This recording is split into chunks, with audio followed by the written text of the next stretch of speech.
Hi and welcome to another video of SpaceX Update. SpaceX Crew4 mission has been successfully docked to the International Space Station. Here is a view of the Dragon capsule with all the Draco thrusters ignited to move the spacecraft closer to the ISS pre-docking.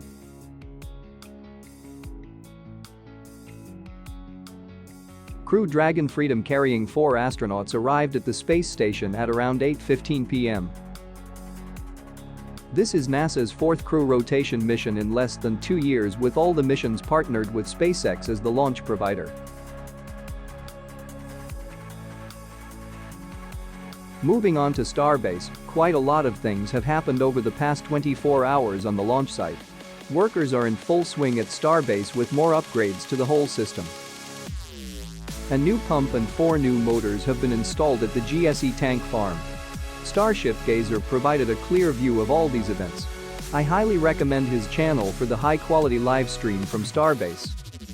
Engineers are working on the QD arm, with new pieces being installed on it.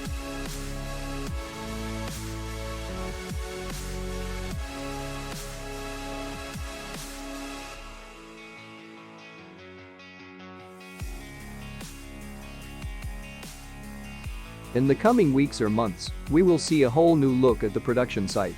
These tent units will be replaced by the new Star Factory. Many steel beams have now been seen erected. Before I end the video, I want to share some fascinating pictures of alien wreckages found on another planet. NASA's Ingenuity rotorcraft, also known as Mars helicopter, spotted the landing gears of its mothership, Perseverance Rover.